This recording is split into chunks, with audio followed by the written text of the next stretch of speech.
अच्छा लगा, अच्छा लगा। ओम शांति। आज बाबा ने प्रश्न पूछा है, किसने किसको अपना बनाया? भगवान ने बच्चों को अपना बनाया या बच्चों ने बाबा को अपना बनाया?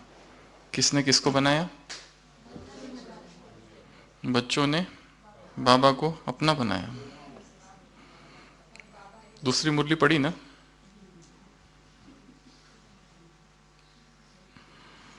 किसने किसको बनाया? पहले किसने बनाया?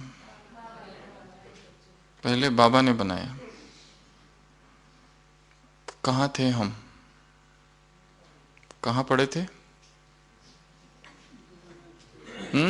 दुबन में थे। और कहाँ पड़े थे? दलदल में थे, दुबन में थे। और कहाँ पड़े थे?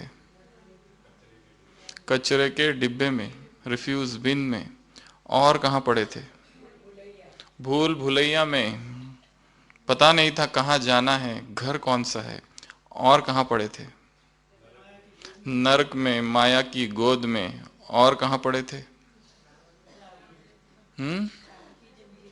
रावण की जंजीर में, बेड़ियों में।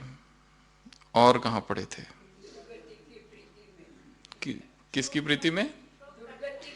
दुर्गति की प्रीति में।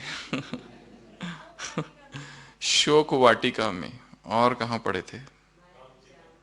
काम चिता। तो बाप आए हैं तुम्हें नैनों पर बिठा कर ले जाने, एकदम नैनों पर बिठा कर ले जाते हैं। काम चिता से उठाकर ज्ञान चिता पर बिठा कर ले जाते हैं। गले का हार बना कर ले जाते हैं। सारे हिसाब किताब चुक करा कर ले जाते हैं। इतने फंसे थे। एक मुरली में बाबा ने कहा है, तुम इतने डूबे हुए थे, इतने फंसे हुए थे, तुम्हारा केवल एक बाल ही दिख रहा था। उस एक बाल को पकड़कर मैंने तुम्हें बाहर निकाला है।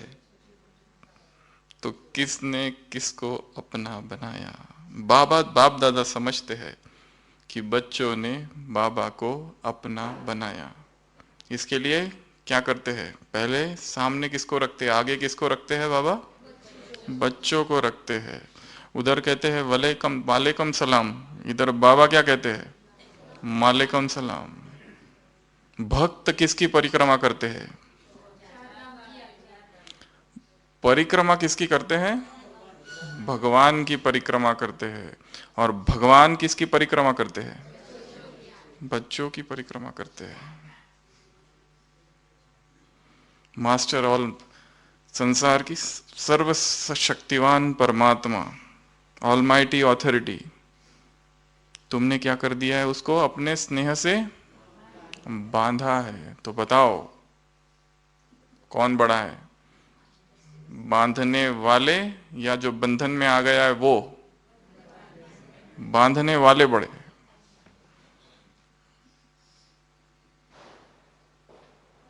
परिक्रमा किसकी परिक्रमा की जाती है भक्ति मार्ग में?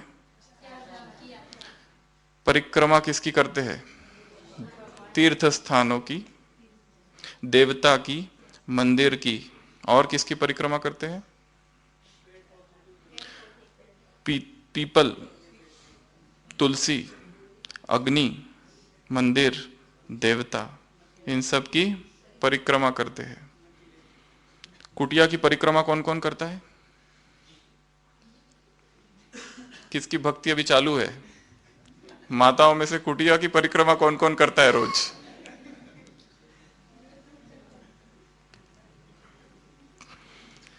परिक्रमा भक्ति का शब्द है। प्रदक्षिणा, क्या कहते हैं उसे? परिक्रमा, प्रदक्षिणा करते हैं। शिव की कितनी परिक्रमा की जाती है भक्ति मार्ग में? 3। विष्णु की 4। गणेश की 1। सूर्य की और गणेश की 1। तो परिक्रमा का बहुत महत्व है। तो आज बाप दादा किसको देख रहे हैं? चमकती हुई मणियों को देख रहे हैं। अमूल्य मणियों को देख रहे हैं, अमूलक मणियों को देख रहे हैं। और देख देख कर क्या हो रहे हैं? हर्षित हो रहे हैं। कब से देख रहे हैं? अमृत वेले से देख रहे हैं। और क्या देख रहे हैं नीचे? क्या देखा उसने? अमृत वेले से देखा। क्या क्या देखा? स्थूल सृष्टि में जैसे, साकारी सृष्टि में जैसे कि सजाते हो तुम लोग। कैसे सजाते हो? भिन्न भिन्न पुष्पों से सजाते हो। वो पुष्पों की जो सजावट है वो बाप दादा देख रहे हैं। दिन कौन सा है? अव्यक्त मास, अव्यक्ति दिवस, समर्थी दिवस, बच्चों के प्रत्यक्ष होने का दिवस,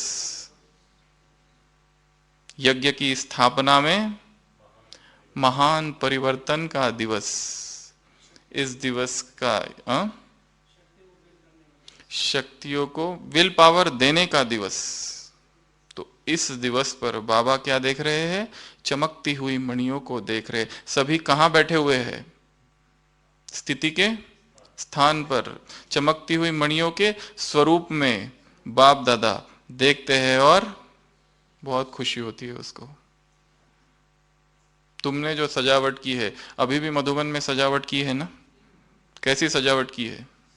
तारा माता कैसी सजावट की है? बहुत अच्छी सजावट की है।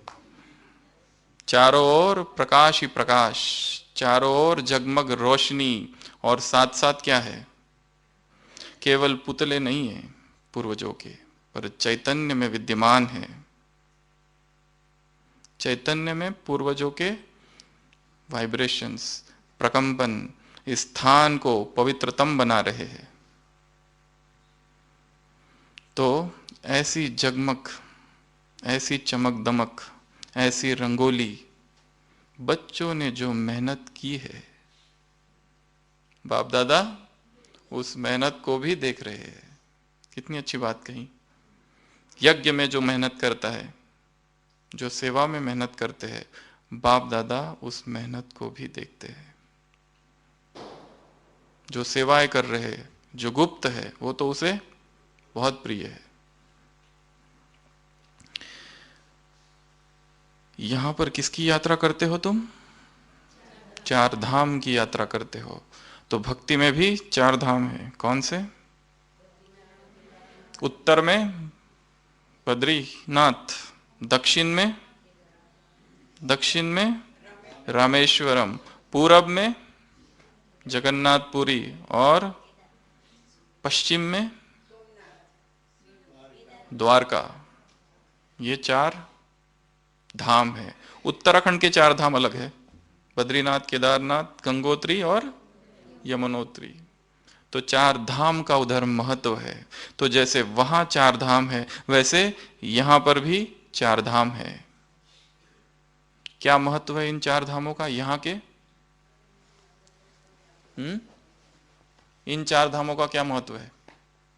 कुमुद बहन, चार धामों का क्या महत्व है?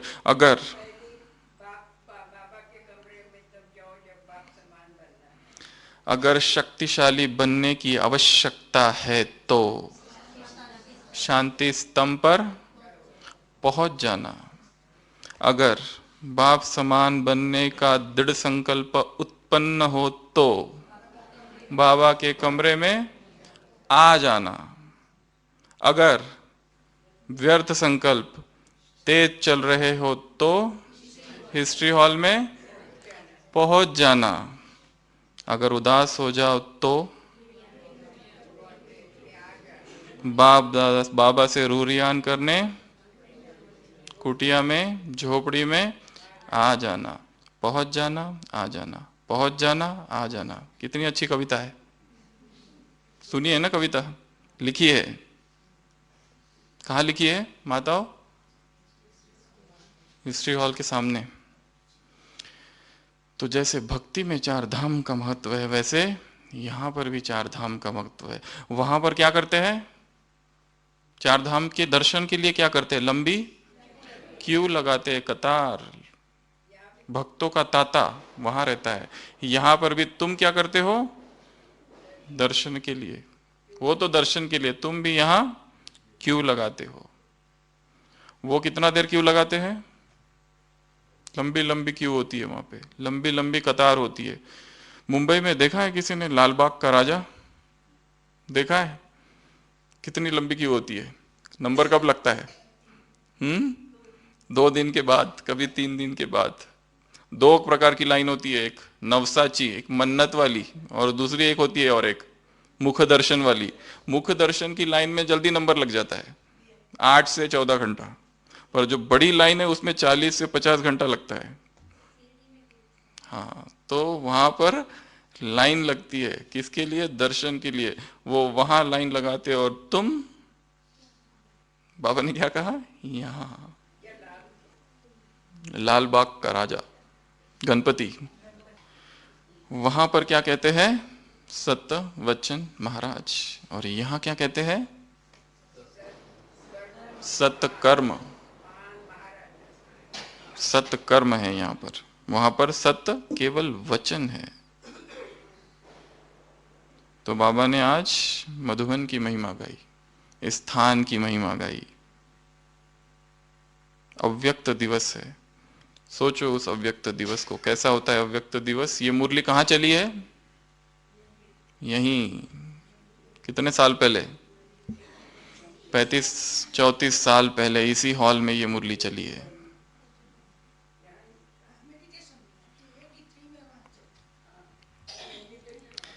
तो बाप दादा बच्चों को अपने से आगे करते हैं। किसने किसको अपना बनाया? बाप दादा समझते हैं कि बच्चों ने बाप को अपना बनाया। दिन कौन सा है? मिलन का दिन। वरदान कौन सा दे रहे हैं बाप दादा? सदा स्मृति भव। और इस स्मृति भव के वरदान के रिटर्न में क्या कर दिया उसने? मिलन मनाने आए ना। दिन भर बच्चे याद में हैं, इसके लिए बाबा शाम को मिलन मनाने आए। बच्चों को सलाम करते हैं भगवान, बच्चों को अपने से आगे रखते हैं भगवान। आगे की मुरली में क्या कहा? यहां तो कहा कि बच्चों ने बाप को अपना बनाया। आगे वाली मुरली में बिना सोचे समझे। भगवान भी कोई काम बिना सोचे समझे करता है? पर बोला है आज, क्या बोला? बिना सोचे समझे। कितने ही हिम्मतहीन थे, कितने ही कमजोर थे, परंतु बाप दादा ने क्या कह दिया? क्या वरदान दिया? वरदान कहो, भाग्य कहो या लॉटरी कहो, क्या कह दिया? जो है जैसे है मेरे हो, तुम मेरे हो। इसके आगे भी और एक चीज कही है किसी और मुरली में, सूरज भाई जी हमेशा सुनाते हैं। कौन सी? तुम मेरे हो। इसके आगे भी कुछ, मैं भी तुम्हारा हूं। केवल तुम मेरे नहीं हो, मैं भी तुम्हारा हूं। ये कौन कह रहा है? भगवान कह रहा है। इस संसार की सर्वश्रेष्ठ ऑथोरिटी कह रही है कि मैं भी तुम्हारा हूं। तो बाबा ने वरदान दिया, सदा स्मृति भव। कौन सा बैलेंस चाहिए तो इस वरदान का स्वरूप बन जाएंगे? याद और सेवा का बैलेंस। संकल्प में क्या हो? याद। और कर्म में क्या हो? सेवा। ये क्या है? ब्राह्मण जीवन। अगर याद और सेवा नहीं तो ब्राह्मण जीवन नहीं।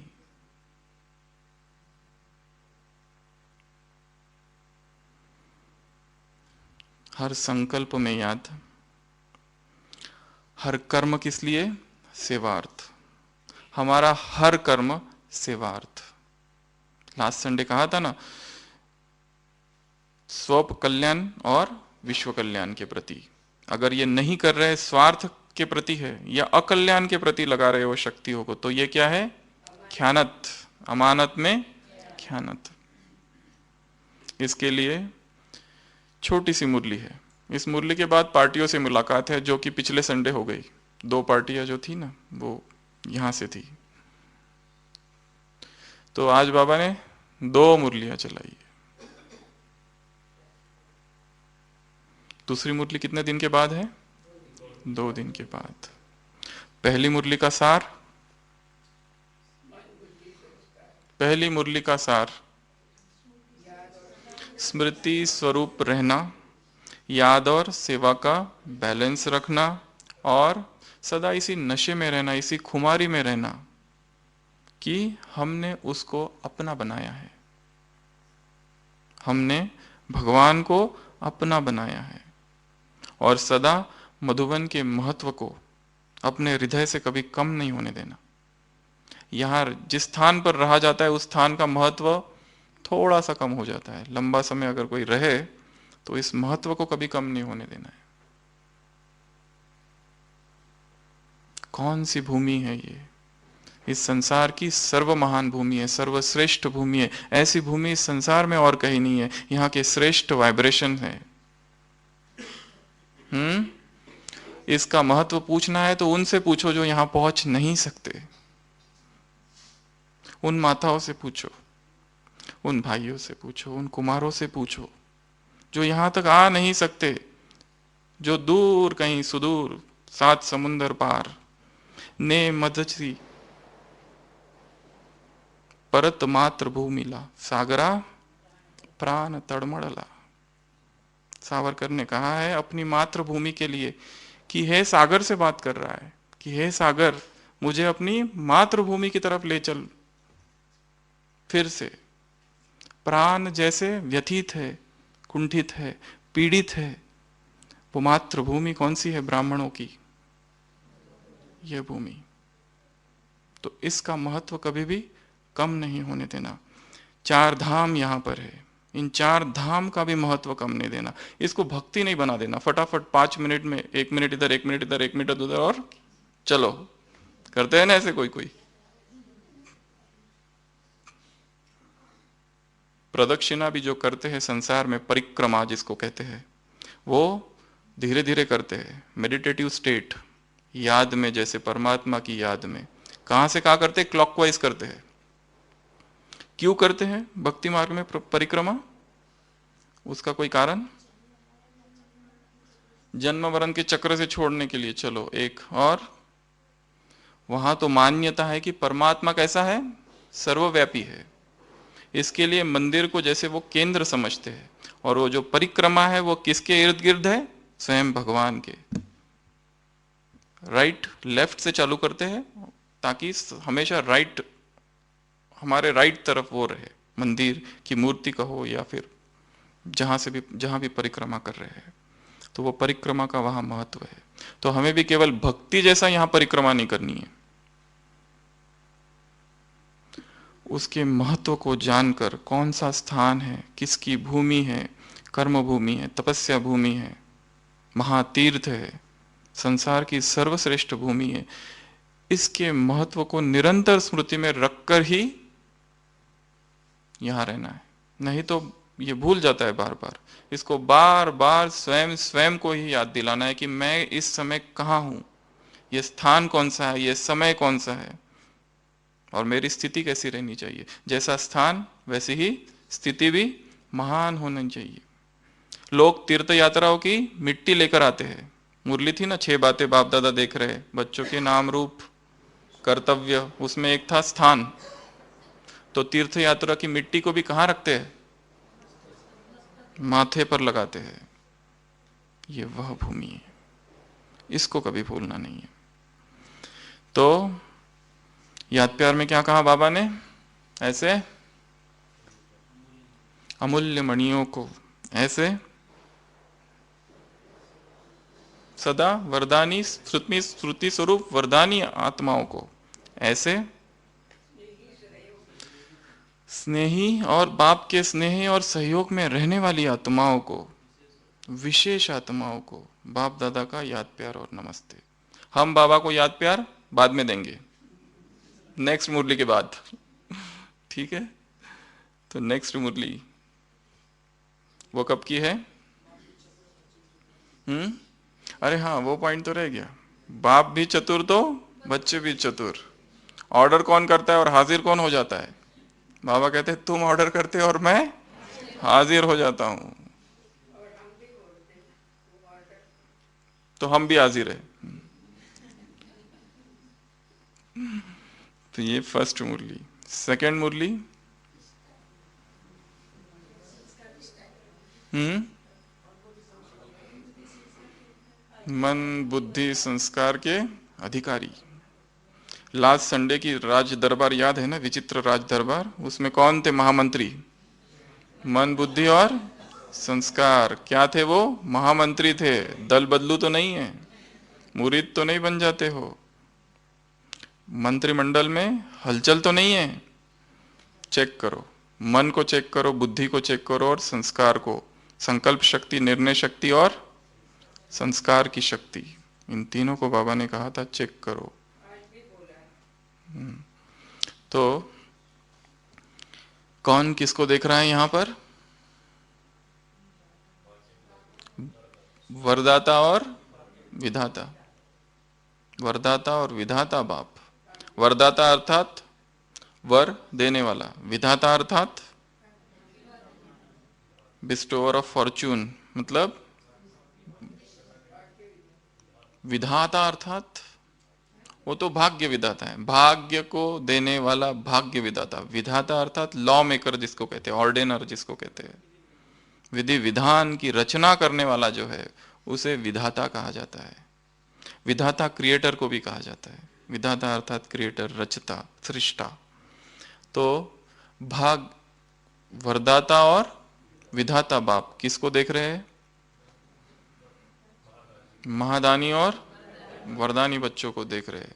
सारी मुरली महादान क्या है और वरदानी कौन है और महादानी कौन है इसके ऊपर है। कितनी सूक्ष्म परिभाषा बाबा ने दी है महादानी की और वरदानी की। महादानी अर्थात जिनकी सेवा किससे ज्यादा है? वाणी से ज्यादा है और मनसा से परसेंटेज कम है, परंतु वर्तमान समय अनुसार कौन सी सेवा ज्यादा चाहिए? वरदानी की। वरदानी अर्थात जिसमें मनसा की परसेंटेज ज्यादा है और वाणी की परसेंटेज कम है। बाबा ने एक नया यज्ञ रचने को कहा इस मुरली में। एक है सेवा का यज्ञ और दूसरा यज्ञ कौन सा है? ज्वाला रूप शांति कुंड का। कौन सा यज्ञ? ज्वाला रूप शांति कुंड का यज्ञ। जैसे उस यज्ञ की धूम मचा दी है, वैसे शांति कुंड की, वायुमंडल वाइब्रेशंस की धूम मचाओ। कहीं पर भी बाबा स्थूल कुछ नहीं, स्थूल की बाबा महिमा जरूर कर रहे हैं, पर उसको चाहिए क्या? सूक्ष्म। हर जगह स्थूल की महिमा कर रहे हैं, परंतु चाहिए सूक्ष्म। उसे वो चित्र में इतना आकर्षण नहीं है, उसे उस झांकियों में उतना आकर्षण नहीं है, उसे उस भाषण में उतना आकर्षण नहीं है, उसे उस स्टेज में इतना आकर्षण नहीं है। उसे आकर्षण किस में है? कौन से भाषण में आकर्षण है? संकल्प की शक्ति और साइलेंस का व्याख्यान, इसमें आकर्षण है उसका। ये उसे अति पसंद है। स्टेज कौन सी चाहिए उसे? कर्मातीत की स्टेज पर कौन सा पार्ट बजाने वाले? वरदानी पार्ट बजाने वाले। झांकियां कौन सी चाहिए उसे? कौन सी झांकी चाहिए? लाइट हाउस, माइट हाउस की झांकी चाहिए। और चित्र कौन सा चाहिए उसे? मुरली पढ़ी है ना सबने? किस किस ने मुरली सुनी है सबसे पहले वो बताओ। सबने सुनी है? और पढ़ी किस किस ने? कम में। जब तक स्वयं नहीं पढ़ोगे वो अंदर धारणा नहीं होगी। केवल सुनना सब कुछ नहीं है। सुनना, फिर पढ़ना, फिर चिंतन करना उसके ऊपर, और फिर बुद्धि में रखना, फिर उसकी चर्चा करना, उसको स्वरूप में लाना। बहुत सारी स्टेजेस है, एक ही स्टेज में रुक नहीं जाओ, आगे भी बढ़ना है, आगे भी बढ़ना है। कल दूसरी आ जाएगी। इसके पहले समय बहुत कम है, 24 घंटे का ही समय है बस। बाबा ने कहा मेरा एक एक वाक्य का कीमत कितनी है, तो वैसे समझ रहे हो एक एक वाक्य की कीमत कितनी है, एक एक वर्षन की कीमत कितनी है? करोड़ों, लाखों, क्या कहे, इतने अमूल्य है, क्या हम उसे वैसा ही अमूल्य समझते हैं? वो दिखाया ना, एक व्यक्ति होता है हीरो का विशेषज्ञ या हीरो का व्यापारी, उसकी मृत्यु हो जाती है, एक ही जैसे पत्थर छोड़कर जाता है, बस पत्नी और बच्चा। बच्चा जब बड़ा होता है तो उसकी माँ उसको कहती है कि ये जो पत्थर है इसकी जरा कीमत देख कर आओ कितनी है, बेचना नहीं, ध्यान रखना, केवल कीमत देख के आओ इस पत्थर की कितनी है। वो बच्चा सबसे पहले जाता है सब्जी वाली के पास, वो कहता है अम्मा जरा देखना इस पत्थर की कीमत कितनी है। वो देखती है, इसके बदले कितने दोगी? वो कहती है ये पत्थर, इसके बदले 2 गाजर देख सकती हूं मैं, बस मेरे तौलने के काम आ जाएगा ये। आगे जाता है दुकानदार के पास, दुकानदार पत्थर को देखता है, कहता है 500 रुपए तो मैं दे सकता हूं इसके। तो कहता है ठीक है। फिर जाता है एक सोनार के पास, सोनार बहुत अच्छे से देखता है, कहता है ये तो थोड़ा हीरे टाइप लग रहा है, पूर्ण विश्वास नहीं है, विश्वास ये नहीं है, पर ये हीरे जैसा लग रहा है। वो कहता है 10,000 मैं दे सकता हूं। फिर जाता है हीरे के व्यापारी के पास, हीरा का व्यापारी कहता है ये तो हीरा है, मैं इसका 1,00,000 दे सकता हूं। उसके बाद में शहर में जाता है, शहर में जाता है तो जो हीरे का सबसे प्रसिद्ध विशेषज्ञ होता है वहां पे, स्पेशलिस्ट, वो उस पत्थर को देखता है और आश्चर्य से उस लड़के की तरफ देखता है और कहता है कि बच्चे, ये जो हीरा है इसको लाखों करोड़ों भी लगा दिए जाए तो भी कम है, यह ऐसा अमूल्य हीरा है। तो बाबा ने हमारे सामने क्या रख दिया है? इतने सारे हीरे रख दिए, और हम कौन से भाव लगा रहे हैं? क्या इतना महत्व है कि उसके एक एक वाक्य को मुरली से निकालकर इधर फिट कर दिया है कि बस सुना और गए? भक्ति मार्ग में प्रवचन सुनने जाते हैं ना, तो वैसा ही करते हैं वहां पर, कहानी सुनी, कथा सुना कि बस चले, कपड़े झाड़ते हैं उसके साथ में वो ज्ञान भी झाड़ के चले जाते हैं। भक्ति मार्ग तो नहीं चल रहा है, केवल कनरस तो नहीं है मुरली। बाबा ने कहा है मुरली है बाप की पालना, ये पढ़ाई है बाप की पालना, ये ईश्वरीय यूनिवर्सिटी है। सारे विश्व में मंडे की मुरली एकमात्र ऐसी ईश्वरीय यूनिवर्सिटी है, ऐसी और कहीं नहीं है। और हम सब कौन है? स्टूडेंट है, तो स्टूडेंट को इतना ध्यान देना चाहिए।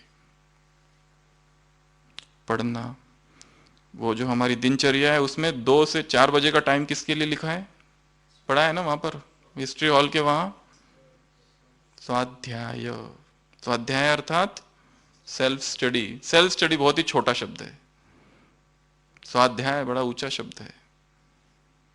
स्व अध्ययन करना, पठन पाठन करना, तो ये हमारी स्टडी है। हम स्टूडेंट है। स्टूडेंट्स कहाँ जाकर पढ़ते हैं? बाबा ने कुछ दिन पहले मुरली में कहा था, बगीचे में एकांत में जाकर अध्ययन करते हैं, स्टडी करते हैं। तो उतना ही हमको हर मुरली की स्टडी करनी है। तो हम थे कहाँ? फर्स्ट पैराग्राफ पूरा हुआ। आगे क्या कहा बाबा ने? वरदानी स्वरूप बनने के लिए क्या? मनसा के लिए कहा ना, मनसा सेवा अर्थात शुभ भावना, शुभ कामना, इसकी जो सेवा, इससे रिजल्ट कम समय और रिजल्ट ज्यादा निकलता है। आगे क्या कहा? इसके लिए क्या करो? वरदानी स्वरूप बनने के लिए क्या करो? शुद्ध संकल्पों का, अपने अंदर शुद्ध संकल्प जमा करो। सारे दिन भर क्या करते रहो? किस सागर में लहराते रहो? शुद्ध संकल्प के सागर में लहराते रहो। और फिर समय मिले तो क्या करो? फिर तले में चले जाओ। वो कहाँ है? तला में क्या है? तले में क्या है? साइलेंस। ब्रेक पावरफुल हो। 4 प्रकार के जो संकल्प, एक है साधारण संकल्प, एक है व्यर्थ संकल्प, तीसरा है निगेटिव संकल्प, और चौथा है विकारों के भी संकल्प है। और तो वो दूसरे है ये जो जिनसे मुक्त होना है। साधारण संकल्प जो दिनचर्या के है, उसके बाद है उनकी गति थोड़ी सी फिर भी तेज ही होती है। उससे ज्यादा तेज होती है व्यर्थ की गति, उससे ज्यादा तेज होती है निगेटिव की गति, और सबसे ज्यादा तेज होती है विकार की गति, विकारों में भी सबसे ज्यादा तेज होती है काम विकार की स्पीड सबसे ज्यादा होती है। बाबा कह रहे हैं शुद्ध संकल्प, पॉजिटिव थिंकिंग भी नहीं। पॉजिटिव थिंकिंग भी बहुत छोटी बात है। संसार में लोग पॉजिटिव थिंकिंग की चर्चा करते हैं, पॉजिटिव थिंकिंग के कोर्स है। हमारी केवल पॉजिटिव थिंकिंग नहीं है, हमारा स्वमान है। स्वमान अर्थात हायर कॉन्शियसनेस। जाओ संसार में किसी के पास है शुद्ध संकल्प, सुबह उठते ही दिनचर्या कैसी चालू होती है? न्यूज़पेपर, टीवी, इससे दिनचर्या चालू होती है। शुद्ध संकल्प उनके पास है नहीं, और हमारे पास तो खजाना है शुद्ध संकल्पों का, पर वो खजाना मुरली में ना रह जाए बस। खजाने को यूज करने को कहा है लास्ट संडे, याद है ना? नहीं तो खुशी नहीं होगी। लॉकर में अगर रखा है तो यूज करना है, कार्य में लगाना है हर खजाने को, ज्ञान, गुण, शक्तियां, सब कुछ। तो शुद्ध संकल्प के सागर में लहराते रहो, और समय मिले तो कहां चले जाओ? तले में चले जाओ, साइलेंस। साइलेंस में वही जा सकते हैं जो पहले से ही जिनके मन में संकल्प शुद्ध है, स्थिर है, शक्तिशाली है, पावरफुल है, सकारात्मक है, पॉजिटिव है। उसमें अगर चिंता के संकल्प है, ईर्ष्या, द्वेष और विकारों और व्यर्थ और निगेटिव संकल्प है, वो तुरंत साइलेंस में नहीं जा सकते। साइलेंस का अनुभव करना है। ये मार्ग अनुभव का मार्ग है। जब तक अनुभव नहीं होता है, ये केवल फीका ज्ञान है बस। ये हमारे अंदर चला जाए, अंगीकार कर ले हम इसको। आगे बाबा ने क्या कहा? वो तो आगे है, उसके पहले बाकी संकल्पों को, अन्य संकल्प जो भी है उसको कंट्रोल करना है।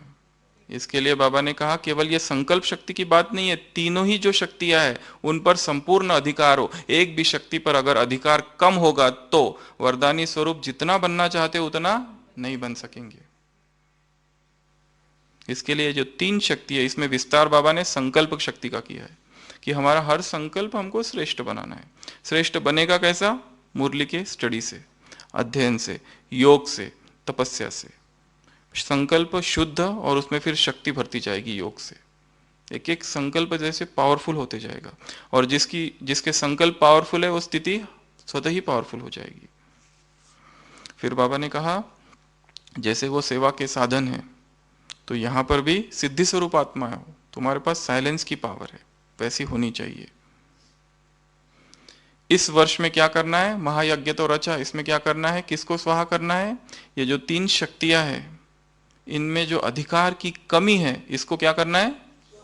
स्वाहा करना है। फिर यहां पर बाबा ने बहुत सारा विस्तार किया, जैसा वो विशाल कार्य, यहां पे स्वचिंतक, शुभ चिंतक, तीसरा सर्वशक्तियों से मास्टर विधाता, श्रेष्ठ संकल्पों से मास्टर वरदाता, लाइट हाउस, माइट हाउस, शक्ति के तले में जाओ और मीठा, अति शांत स्वरूप का अनुभव, ये सब प्रकार की सेवा का अनुभव करना है। आगे आगे क्या कहा? महायज्ञ तो रचा, परंतु अभी कौन सा यज्ञ रचना है? शांति कुंड, ज्वाला रूप शांति कुंड। कितना अच्छा शब्द है। इसका इंग्लिश ट्रांसलेशन में देख रहा था, उसमें है वेसल ऑफ साइलेंस। वेसल मतलब कंटेनर होता है ना, वेसल, वो साइलेंस। शांति कुंड कहा और वेसल ऑफ साइलेंस कहा, तो बाबा कहते हैं शांति कुंड रचना है। वाणी की सेवा, और वाणी की सेवा की बाबा ने विस्तार किया यहाँ पे। वाणी की सेवा से क्या करते हैं? हल चलाते हैं। पहले स्टेप हल चलाते हैं, फिर क्या करते हैं? उससे हलचल होती है, फिर बीज डालते हैं, फिर पानी डालते हैं। कौन सा पानी? शीतलता के स्वरूप का और साइलेंस की पावर का पानी डालते हैं, और उसके बाद में फिर फल निकलता है। फल निकलने की जो स्टेप है उसमें मेहनत है। यहां हल चलाना अर्थात क्या हो सकता है? वाणी से सेवा करना, कोर्स कराना, या उसी के साथ साथ बीज डाल देना ज्ञान का, और फिर स्नेह देना, शीतलता का जल डालना, और फिर बीज निकलेगा। तो केवल कोर्स कर देना पर्याप्त नहीं है। उसके सामने हमारी स्थिति कैसी चाहिए? वरदानी स्थिति, महादानी केवल नहीं, वरदानी स्थिति। जब हम कोर्स करा रहे, जब हम ज्ञान सुना रहे, साथ साथ उस आत्मा में भी पावर भरनी है, साथ साथ वहीं पर अनुभव कराना है। आगे कहा है ना दादियों से मुलाकात में, वो तो सब जानते हैं, कहते हैं हमको सब पता है, हमको ये भी पता है, हमको वो भी पता है, जो भूल की है उसकी शिक्षा क्या है वो भी हमको पता है। शांति स्वरूप का और शक्ति स्वरूप का थोड़ा सा भी अनुभव करा दो, सेकंड का भी अनुभव करा दो, 2 सेकंड का भी अनुभव कराओगे तो चुप हो जाएंगे। तो आत्माओं में बल नहीं है। ज्ञान तो सबको पता है, परंतु यहां क्या चाहिए, पावर भरनी है उनमें। और पावर हम तभी भर सकते हैं जब हम स्वयं शक्तिशाली है। तो मधुबन भूमि में जब हम आए हैं तो स्वयं को सशक्त बनाना है, पावरफुल बनाना है। यह तपस्या भूमि है, सेवा के जंगल में कहीं खो नहीं जाना। सेवा तो है ही, परंतु श्रेष्ठ सेवा हम तभी कर सकते हैं जब हमारी मन की स्थिति बहुत ऊंची है। उस ऊंची सेवा स्थिति से हम साधारण कर्म भी करें तो भी वो श्रेष्ठ हो जाएगा। फिर यहां से टॉपिक थोड़ा सा बाबा ने चेंज किया है, वरदान में आ गए बाबा। वरदान में मेहनत नहीं है, वरदान सहज मिला है। सबसे पहला पहला वरदान कौन सा मिला, वीरबाला माता? सबसे पहला पहला वरदान कौन सा मिला? आज की मुरली को छोड़कर, पवित्र बनो, योगी बनो। और कौन सा वरदान मिला? वरदान, वरदान, श्रीमत नहीं,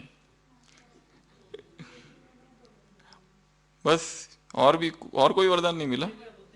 दिव्य बुद्धि का, जन्मते ही बच्चों को बाबा ने कौन सा वरदान दे दिया? दिव्य बुद्धि का वरदान दे दिया, दिव्य नेत्र दे दिए, और अमर भाव का वरदान दिया, भाग्यशाली भाव का वरदान दिया, मास्टर सर्वशक्तिवान भाव का वरदान दिया। सारे शक्तियां वरदान में दे दी जन्मते ही। बस समझ में नहीं एक कुछ दिन पहले मुरली में आया था ना, बच्चा बाबा बाबा कहता है, समझ में नहीं आता है। यहां पर भी तुम बच्चे मम्मा बाबा कहते हो, पर तुमको समझ में कुछ नहीं आता है। कुछ दिन पहले था ना मुरली में। तो जन्मते ही मंजूबेन बाबा ने कौन कौन से वरदान दे दिए? अमर भव, योगी भव, पवित्र भव, मास्टर सर्वशक्तिमान भव, भाग्यशाली भव, 21 जन्मों के वर्षे के अधिकारी भव, त्रिकालदर्शी भव, त्रिनेत्री भव। सारे ही वरदान दे दिए, जन्मते ही दे दिए। इतने सारे वरदान दे दिए वरदानों की बरसात हो गई जन्मते ही तो यहां आज बाबा ने कहा वरदान में मेहनत नहीं है, वरदान सहज मिल गए। जन्मते ही, दिव्य जन्म होते ही पहला वरदान कौन सा मिल गया? जो हो, जैसे हो, मेरे हो, बिना सोचे समझे। क्या कहा बाबा ने? बिना सोचे समझे। कैसे थे तुम? शक्तिहीन, हिम्मतहीन। कौन कह रहा है ये? त्रिकालज्ञ, त्रिकालदर्शी, सर्वशक्तिवान। क्या कह रहा है? मैंने बिना सोचे समझे। कितनी अच्छी भाषा बोली बाबा ने। तो बच्चों को वरदान दे दिया, परंतु इसमें 2 मालाएं बन गई फिर भी। कौन सी 2 मालाएं हैं वो? जिन्होंने निरंतर इस वरदान के स्मृति स्वरूप रहे, वरदान को जीवन में लाया। एक तो वो, और दूसरे जिन्होंने कभी कभी लाया, उनकी कभी कभी सिमरी जाएंगी माला, इनकी सदा। जो स्वयं सदा बाप का बना रहता है, वही दूसरों को भी सदा बाप का बना सकता है। जिसका स्वयं ही बाप से कनेक्शन टूटता टूटता है, कभी टूटता है, कभी जुटता है, कभी है कभी नहीं है, कभी याद है, कभी संसार याद है। उस दिन कहा ना, तुमको बस एक तरफ देखना है, इधर देखना ही नहीं है। मुरली में था ना, पीछे मुड़कर देखना नहीं है, तुम्हारा बुद्धियोग उधर जाना नहीं चाहिए, तुम्हारे कांध उधर लटकने नहीं चाहिए। तुमको इस दुनिया की कोई भी आस नहीं रखनी है, तुम्हें आस रखनी है बस एक, सुखधाम की, तंदूरी की नहीं। तुम्हें आस रखनी है बस एक, सुखधाम की।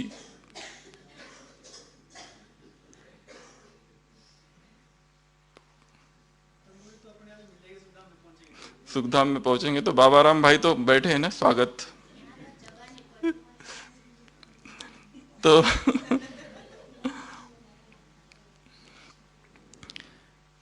बाबा ने कहा स्वयं की शक्तियों से, स्वयं के गुणों से जो ऐसी निर्बल आत्माएं हैं उनको क्या करना है, बाप के समीप लाना है। कितना बड़ा कार्य है। जिनमें परमात्मा प्रेम नहीं है, कुछ नहीं है, परंतु केवल अभी भी मेजॉरिटी में उनमें भी संकल्प आ रहा है। कौन सा? कि आध्यात्मिकता जो कर सकती है बाकी और कोई कर नहीं सकता। उनके पास एक टांग तो है, दूसरी टांग हमें देनी है। उनके पास ये एक टांग है, कौन सी टांग है? उनकी इच्छा की, शुभ इच्छा। हमको कौन सी टांग देनी है? उनको हिम्मत की टांग देनी है। उल्लास से क्या कहना है उनको? आप भी बन सकते हो। उल्लास से ये कहना है। और हिम्मत भी कैसे देना है? अपने वरदानों से उनको हिम्मत देनी है। भक्ति में गायन है, भगवान चलाता है किसको? नहीं, भक्ति में क्या गायन है? मुकम करोति वाचालम पंगु लंघयते गिरिम तत्कृपा तमहम वंदे परमानंद माधवम। यहां बाबा कह रहे हैं कि तुम चलाओ उनको। भक्ति में मैंने चलाया, अब तुम चलाओ। अगर तुम किसी को चला दो तो वो क्या कहेंगे फिर? शुक्रिया करेंगे बार बार। लंगड़े को दौड़ाओ। याद प्यार में कहा लंगड़ी आत्माओं को कहां डाल दो? दौड़ की रेस में लगाओ। जो चल ही नहीं पाते थे उनको दौड़ की रेस में, मैराथन में सीधा खड़ा कर दिया हमने। ये बाबा चाहते हैं। तो वो बाप के समीप आ जाएंगे। हिम्मत, वो सोचते हैं, क्या सोचते हैं कि आना तो चाहते हैं परंतु हिम्मतहीन समझते हैं अपने आप को। विश्व भर की आत्माओं को देखो, भिन्न भिन्न देशों में जाओ, मुस्लिम कंट्रीज में जाओ या और कहीं देशों में जाओ, पता तो चल गया है कि आध्यात्मिकता से जो हो सकता है वो और किसी से नहीं हो सकता है, परंतु शक्ति भी तो चाहिए ना। केवल ज्ञान पर्याप्त नहीं है, केवल ज्ञान की पॉइंट्स नहीं, अनुभव भी तो चाहिए ना। विवेकानंद ने धर्म की कहीं और डेफिनेशन दी है एक जगह, शाश्वत आत्मा का शाश्वत परमात्मा से शाश्वत संबंध अर्थात धर्म। रिलीजन की ये डेफिनेशन है, शाश्वत आत्मा का शाश्वत परमात्मा से शाश्वत संबंध, इसको धर्म कहा है। तो हमें आत्माओं को धार्मिक बनाना है, मैराथन में खड़ा करना है, उनको शक्तियों से भरना है, उनको हिम्मत देना है, उनको सहयोग देना है। ये हमारा बहुत बड़ा कार्य है। बाबा ने कहा इस वर्ष ये कार्य करना है तुमको। फिर वापस शक्ति कुंड के बारे में बाबा ने कहा उसका क्या करो? धूम मचाओ। और एक चीज हम भूल गए बहुत अच्छा। वो कौन सी चीज भूल गई? बाबा ने वरदान देते समय क्या नहीं देखा?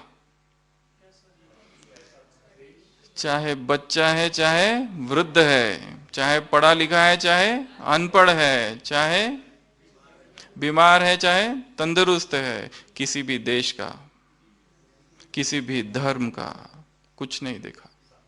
सबको बड़ा पोजीशन वाला है या साधारण है, सबको बस दे दिया, लुटा दिया। आगे बाबा कह रहे हैं वो झांकी वाली पॉइंट जो हमने बोल दी, बाबा को उन झांकियों में क्या चाहिए? चित्र भी कैसा चाहिए? बाप समान चैतन्य चरित्र, ये चित्र चाहिए।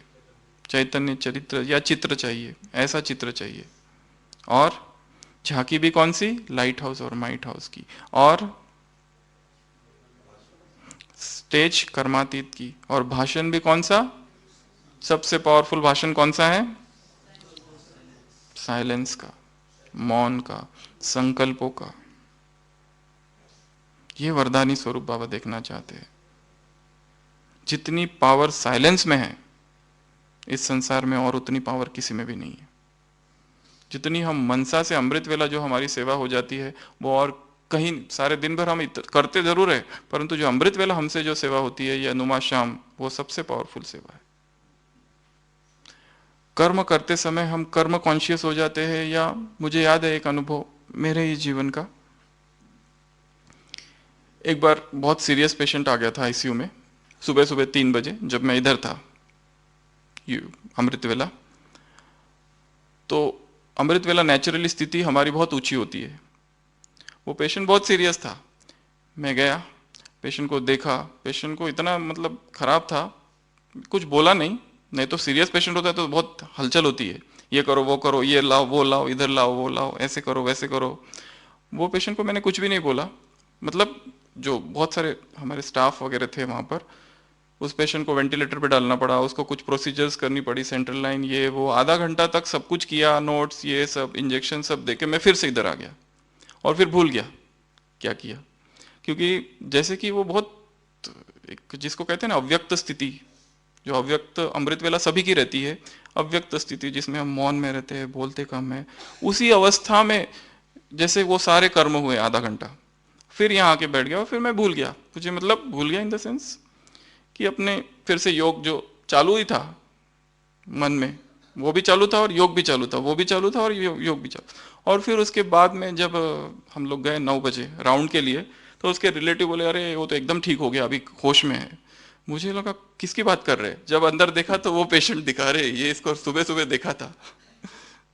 तो ये जो हमेशा हम कहते हैं कि कर्म करते समय बहुत ज्यादा कॉन्शियस होना पड़ता है, मतलब हाँ दिन में, परंतु वो देखा, मैं सोच रहा था कि अगर ऐसा ही अमृत वेला सारा ही दिन भर रहे तो कितना अच्छा हो जाए, ऐसी ही अव्यक्त अवस्था सारे ही दिन भर रहे तो, वाणी से परे, आवाज से परे, फिर भी कार्य हो सकते हैं। जो हम हमेशा कहते हैं ना कि नहीं हो सकता है, बोलना पड़ता है, ये करना पड़ता है, लोगों को काम नहीं करते तो चिल्लाना पड़ता है, ऐसे करना पड़ता है, वैसे करना पड़ता है, कर्म उस दिन भी किए थे, वो भी बहुत ही ज्यादा, उसको बहुत सारी प्रोसीजर्स थी, ये करो वो करो, वो सब कुछ किया, पर सब कुछ मौन में, और वो ठीक भी हो गया। देखा, अंदर जाके देखा तो हाँ सही में वो पेशेंट फुल्ली कॉन्शियस था। फिर दूसरे दिन ट्यूब वगैरह निकाल के वेंटिलेटर से हटा के ठीक करके वो चला गया, कोई टूरिस्ट था कहाँ से आया हुआ। तो कहने का भाव है कि अव्यक्त स्थिति जो है वो हो सकती है, ये असंभव सी बात नहीं है।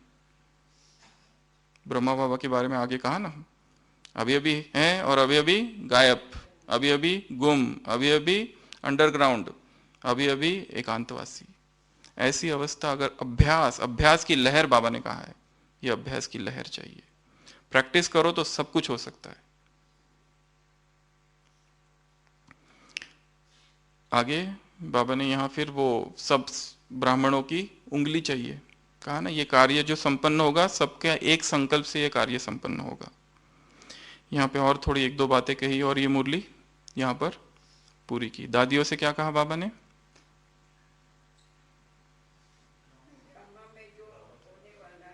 धाड़ धाड़ प्रश्न पूछे, 5 प्रश्न है। कौन से प्रश्न, ड्रामा चला रहा है आपको या आप ड्रामा को चला रहे हो, रचता आप हो या ड्रामा रचता हो, मास्टर आप हो या ड्रामा मास्टर है। पहला प्रश्न,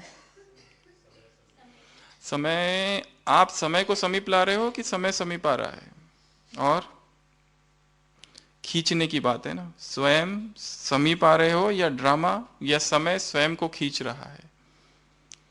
अभी आप क्या कहते हो कि जो होगा वो ड्रामानुसार होगा, एक समय आएगा कैसे क्या होगा, तब इतनी स्पष्ट टचिंग होगी, कितनी स्पष्ट टचिंग कि जो होने वाला है आप क्या कहोगे तब, ऐसा नहीं कहोगे कि जो ड्रामा में है वो होगा, क्या कहोगे, जैसे ड्रामा और आपके संकल्प पैरेलल चलेंगे, यहां पर जो आप सोचोगे वो होगा। बाबा ने उदाहरण भी दिया यहाँ पे प्रालब्ध का, जैसे प्रालब्ध के लिए कहते हो ना, वैसे ही क्या होगा, जो होना है, जो ड्रामा में होगा वही होगा, जो होना है वही होगा, मतलब जो हम सोचेंगे वही ड्रामा में होगा, जो होगा वो देखेंगे नहीं, देखा हुआ है और वही होगा। यहाँ प्रालब्ध का उदाहरण दिया बाबा ने, जैसे भविष्य के लिए आप सोचते हो ना कि आपका प्रालब्ध, वैसे ये भी वैसे होगा। ऑथोरिटी से कहेंगे, स्पष्टता की ऑथोरिटी होगी, स्पष्टता की पावर होगी, कल क्या होने वाला है, 1 सेकंड के बाद क्या होने वाला है, वो सब जैसे कि स्पष्ट होगा, इतना स्पष्ट होगा। पर इसके लिए आगे कंडीशन डाली है बाबा ने पहले तो बोल दिया हो जाएगा, फिर कहा परंतु इसके लिए ये चाहिए, एकांतवासी। तो जैसे उसके लिए आप मास्टर बन गए हो, अगर कोई कहे कि नूंद है नहीं है, पता नहीं होगा नहीं होगा, परंतु आपको विश्वास है होगा, प्रालब्ध, वैसे ये भी होगा। आगे इसके लिए क्या चाहिए, एकांतवासी। तो जैसे इस मुरली में कहा है अभी अभी एकांतवासी हो जाओ, तो अभी अभी हम एकांतवासी होकर आवाज की दुनिया से परे निकल जाए। एकांतवासी, अंडरग्राउंड, गुम, गायब। एक शब्द है एकांत और दूसरा है अकेलापन। इनमें क्या अंतर है? अकेलापन और एकांत, इसमें क्या अंतर है? बाबा ने कहा एकांतवासी बन जाओ, एक के अंत में खो जाना। और अकेलापन मतलब? अकेलापन दुख सूचक है। अकेलापन अर्थात उदासी है, उसमें अवसाद है, भय है, डर है। और एकांत अमृत का, अमृत तुल्य शब्द है। एकांत अर्थात आनंद की अवस्था है। एक के अंत में शरीर का, एक की याद में शरीर का अंत हो जाना, इसको बाबा ने एकांत कहा है। यहाँ तो स्थूल एकांत की भी बात हम कर रहे हैं कि एकांतवासी हो जाओ, स्थूल भी और सूक्ष्म भी दोनों। तो एकांतवासी, अंडरग्राउंड, अंडरग्राउंड अर्थात क्या कहते हैं? अंतर्भौम, भूमिगत। उदाहरण दिया जैसे वो वैज्ञानिक कोई भी खोज करते हैं, तो कोई बड़ी इन्वेंशन, शक्तिशाली इन्वेंशन होती है तो क्या होते हैं? अंडरग्राउंड हो जाते। तो यहाँ पे तुमको भी अंडरग्राउंड हो जाना है। अंडरग्राउंड, वो भी ऐसा नहीं कि तुमको टाइम नहीं मिलता है, 5 मिनट इकट्ठा मिला, आधा घंटा नहीं मिलेगा, 1 घंटा नहीं मिलेगा, जो टाइम है उसी में संपूर्ण बनना है। कई ये सोचते हैं कि अभी सेवा बहुत ज्यादा है, बाद में देखेंगे पुरुषार्थ का। प्रतिकूल परिस्थितियों में ही संपूर्ण बनना है। प्रतिकूल परिस्थितियों में ही संपूर्ण बना जाता है। जब एकदम अच्छा हो जाएगा शायद तब पुरुषार्थ ही नहीं करोगे। अभी कह रहे हो कि टाइम नहीं मिलता है, अभी ये है वो है वो है। आपको अगर ऐसा टाइम दे दिया जाए कि बस पुरुषार्थ करो, छुट्टी देती 10 दिन, 10 दिन में केवल योग करो, फिर देखना क्या होता है। सोचेंगे सेवा की होती तो थोड़ा दुआएं तो मिल गई होती। यहाँ तो सेवा भी नहीं की और पुरुषार्थ जितना चाहिए था उतना भी नहीं हुआ। वो अवसाद, एक पश्चाताप रहेगा। इसके लिए जो सेवा है, जितना टाइम है, जिस जगह काम करते हो, जिस डिपार्टमेंट में हो, वही बेस्ट टाइम है, बेस्ट डिपार्टमेंट है, और आसपास के वो बेस्ट लोग हैं, उन्हीं के बीच में संपूर्ण बन के दिखाना है। जो आसपास है वही घर, वही सेंटर, सब कुछ उसको बेस्ट बना देना है अगर नहीं है तो एकांतवासी, अंडरग्राउंड, उसके लिए। फिर दूसरों को क्या अनुभव होगा? बाबा ने और एक बहुत सुंदर महावाक्य यहाँ कहा है कि ड्रामा की जो सीन है, ड्रामा के पर्दे के पीछे जो सीन है, वो उसकी अनुभूति होगी।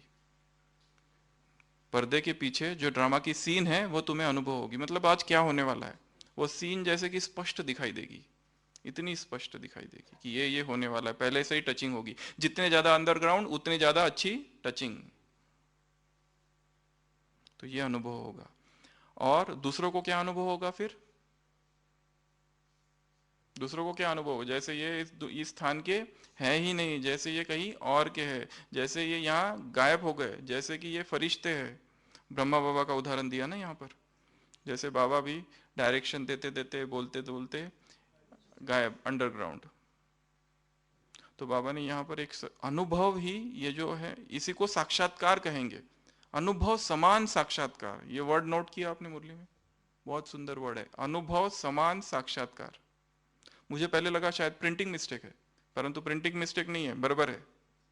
अनुभव समान साक्षात्कार, ये जो उनको जो अनुभव होगा ना कि जैसे ये अभी है कि नहीं है, अभी अभी है, जैसे वो गुम हो गए, ये गुम अवस्था में है, तो ये अनुभव ही, बाबा ने कहा यही साक्षात्कार है। साक्षात्कार मतलब कोई ऐसे चतुर्भुज और वो सब की बात नहीं है यहाँ। अनुभव ही साक्षात्कार है, रियलाइजेशन, विजन, और यही क्या कर देगा फिर? प्रत्यक्षता, रिविलेशन।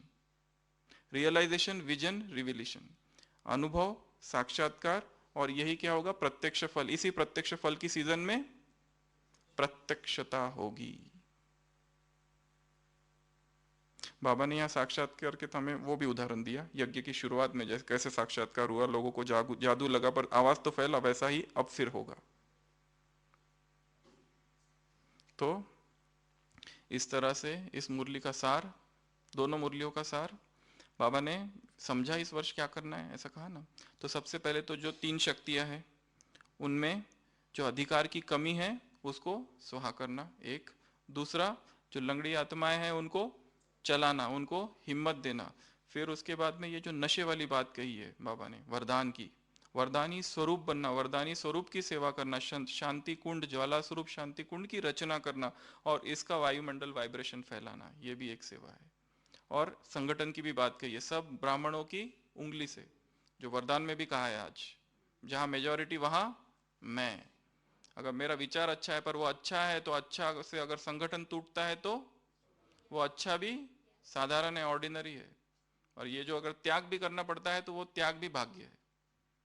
तो संगठन की शक्ति के बारे में बाबा ने यहाँ कहा है।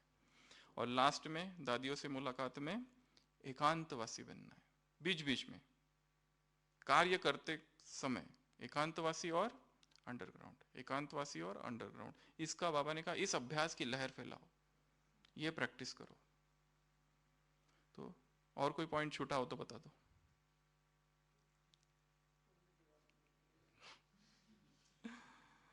याद प्यार में, याद प्यार में ऐसे क्या, आवाज में रहते आवाज से परे रहने वाली आत्मा, ऐसे सदा समीपता का अनुभव करते हुए दूसरों को समीपता में लाने वाली आत्मा है, सदा हिम्मत में रहते हुए दूसरों को हिम्मत दिलाने वाली आत्मा है। ऐसी लंगड़ी आत्माओं को रेस की दौड़, दौड़ की रेस या रेस की दौड़ में लगाने वाली आत्माओं को, बाबा शब्द सम्राट है, साहित्य सम्राट है, वो व्याकरण के नियमों को नहीं मानता। उसकी जो हिंदी है वो सर्वनाम संज्ञा कहाँ पे कुछ भी आ सकता है। उसका व्याकरण इस संसार के व्याकरण से परे है। ऐसी विशेष आत्माओं को, लाइट हाउस माइट हाउस आत्माओं को बाप दादा का क्या, वालेकुम। याद प्यार और नमस्ते। हम रूहानी बच्चों की, रूहानी बाप दादा को याद प्यार, गुड नाइट और